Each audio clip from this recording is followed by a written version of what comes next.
Hey guys, it's DBWhatIfs, bringing you part 7 of What If Goku Always Wore Weighted Clothing. Last time the gang got their 6th Dragon Ball from Fire Mountain and stopped 2 Rabbit Gang members in an isolated desert town. Now, they are on their way to the 7th and final Dragon Ball.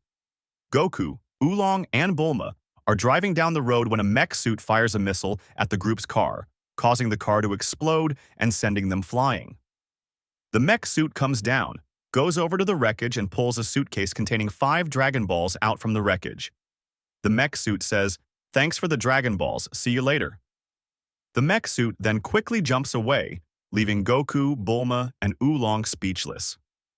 Bulma then says, "Wait! Goku, get your cloud and go after him." Goku nods, then says, "Right. Flying Nimbus." Goku then hops onto his flying Nimbus and takes after the mech in the direction it went in. Goku approaches the mech and jumps off of his Nimbus. "Hey, you! Don't you know that it isn't nice to steal stuff?" The mech doesn't respond. Goku approaches closer and taps it with his power pole. The mech falls over. Goku then says, "Yep, he's not alive anymore." Goku then returns and tells Bulma and Oolong, "Oh yeah, that guy's not alive anymore." Bulma then asks, "What about the Dragon Balls?" Goku then says, "Oh no, I didn't see them." Bulma falls to her knees and says, "No, it's all over. The perfect boyfriend. No, they probably have already summoned the dragon already." Goku stares blankly at Bulma before saying, "But I've still got one." Bulma then looks at Goku and begins to laugh. "That's right. Woo, I was worried there for a second. Let's go after them. We can track them with my radar." Oolong then said, "With what?" "Our car is blown to bits." Bulma then said, I still have my dino caps from that bunny town we went to." Bulma then froze and said, "Oh no. Wait, they were in that suitcase with the Dragon Balls." Bulma begins to cry. Just a few hundred feet away, Yamcha and Puar remain hiding. Puar then asks, "Oh no, Yamcha, what should we do?" Yamcha says, "No choice. We have to help them and give them a ride." Puar then says, "You're over your fear of girls, right? You talked to the Ox King's daughter just fine." Yamcha responds, "Not quite. She's a kid. I am scared to talk to women. I still have my fear, but we have no choice." Puar says, "Oh no, Yamcha."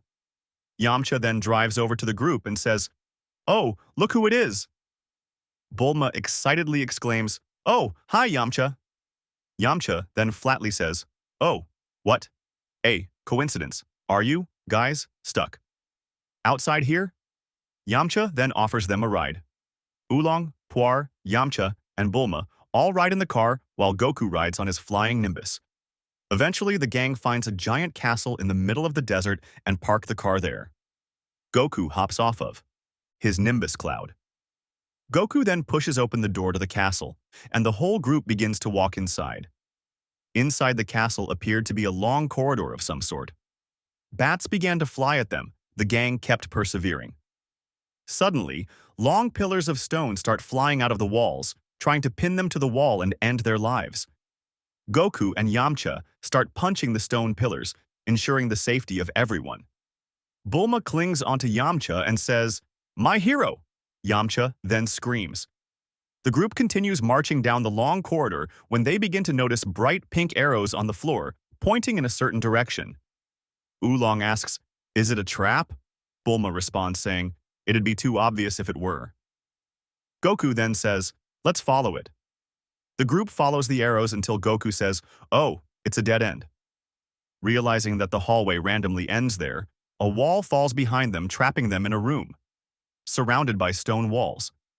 Bulma screams and then says, "Oh no, are we stuck?" Puar clings onto Yamcha and says, "Oh no!" Goku and Yamcha instinctively try to punch the walls. Yamcha yells out, "Wolf Fang Fist!" while Goku starts punching and kicking at the wall. To no avail, the wall didn't crack or break in the slightest. Suddenly, a television comes on, revealing a short blue man. "Looks like you guys can't destroy my reinforced steel walls, can you?" said the blue man. Bulma asked the man on the TV. Who are you? The man then says, I'm the great and powerful Emperor Pilaf. Bulma says, you must be the one who stole my Dragon Balls. Pilaf said, yes, that is true, but I didn't get all of them now, did I? Pilaf then pulls a lever in his control room, and a giant claw grabs Bulma from the room and brings her face to face with Shu, Mai, and Pilaf. Bulma, being held up in the air, begins to dangle her legs and say, get me out of here, you freak. Pilaf then says, heh, tell me where the last Dragon Ball is now. Bulma then flips Pilaf off and says, never. Pilaf then says, you have left me no choice then. It is time for the treatment. Shu and Mai both cower in fear, and Shu says, no, Emperor, please. Mai chimed in saying, have a heart. Bulma began to cower as well. Pilaf then blew a kiss towards Bulma and then said, there. Now tell me where the Dragon Ball is. Bulma looked confused and said, that's it? A kiss? Pilaf nods and says, dastardly, isn't it? Bulma laughs and says, wow, that's terrible. You are terrible at this, haha. Pilaf then gets mad and sends Bulma back to the room the others are trapped in. Suddenly, gas filled the room and put them all to sleep. Pilaf came into the room to gloat, only to fall asleep himself. Shu and Mai escort Pilaf to safety before coming back to search for the last Dragon Ball. Mai finds it on Goku and takes it, leaving them. After a little while, Bulma wakes up first. She then notices Goku's pouch that contains his grandpa's 4-star ball is on the ground, tossed aside, completely empty. Bulma yells, ah, the Dragon Ball, it's gone, our last one, Goku, Goku, wake up, wake up. Goku slowly woke up, along with Yamcha, Oolong, and Puar. Bulma then screams again, Goku, your Dragon Ball is gone. Goku yells out, what? How? I had it hidden. Bulma then began to cry as she yelled out, what if that weird little troll already used them? Puar then shouted, hey look! They left the door open. They group looks at the once sealed room, with the door open. Goku then asks, what if it's another trap? Yamcha then said, well, we were already trapped, so what is the point of leaving another trap for us if we're already trapped? Oolong shakily says, I suppose that makes sense. The group then heads down the hallway. After a short while, they bump into Pilaf, Shu, and Mai, carrying all 7 Dragon Balls. Bulma asked them quietly, did you make a wish yet? Pilaf shakes his head no, signaling that he hasn't. Goku then yelled out, give me back my Dragon Ball. Pilaf, Shu, and Mai run off away from the gang, and the gang follows them. Eventually, the group finds a corridor that splits off into 5 different hallways. The gang picks one hallway when suddenly, a giant metal ball begins chasing them. They all scream as they try to run away from the giant marble. Goku tried punching it, but was immediately knocked back. The group kept running, but then it was a dead end. The ball rolled towards them. They all braced for impact when the ball stopped mere inches before smashing into them. It slowly rolled back, and a wall came back down, sealing them in the same trapped room as before. Bulma said, no, this is the same room that we were just trapped in. The TV comes on, and Pilaf says, see you guys at my inauguration. I am going to wish to be the ruler of Earth. The TV then turns off. Bulma then yells out, there has to be a way out of this tomb. Yamcha quickly runs over to Goku and says, hey, use the Kamehameha wave.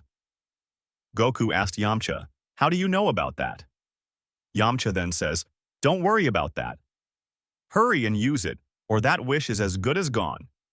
Goku said, all right.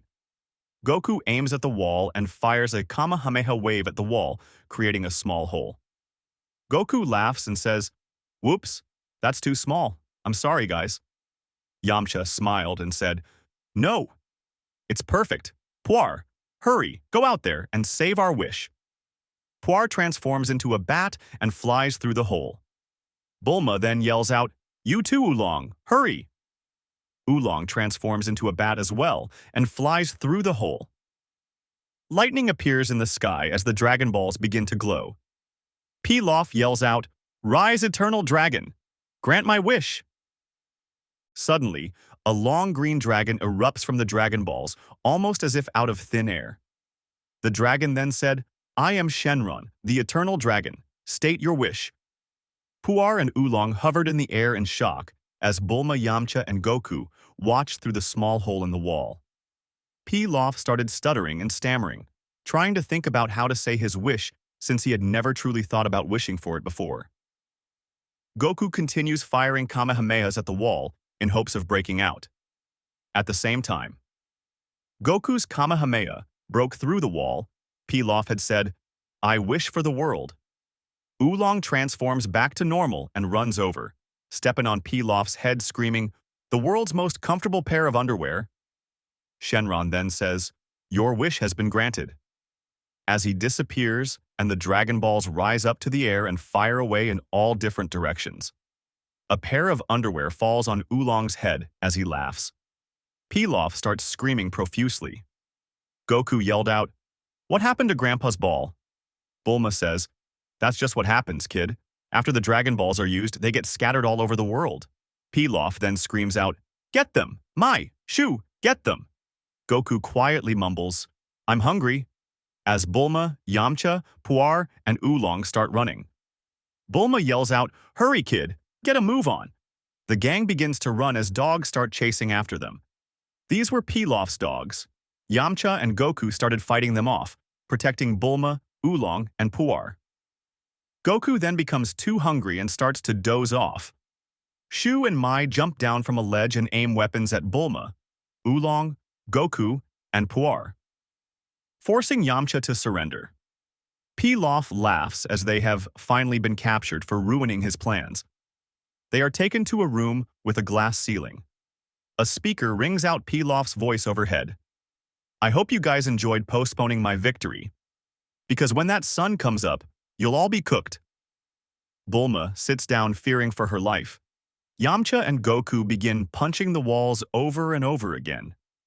Kamehameha after Kamehameha from Goku and repeated wolf fang fists from Yamcha. Even with Goku's bands off, he cannot get out of this room. He still is not strong enough. And that's where we will be leaving it off for now. I wanted to have it to where Goku could break through the wall a little earlier and quite possibly be the one to make the wish. But not only is the Kamehameha still a new technique for him, I was worried that he wouldn't have thought of anything to wish, and it had become Pilaf Paradise. Stay tuned for next time, for the end of the original series Season 1. I'm excited to see some actual progress with Goku's weighted bands, and I feel as if after Season 1 is when the series really kicks up in power. Leave a comment, like, and subscribe. Until next time, see you.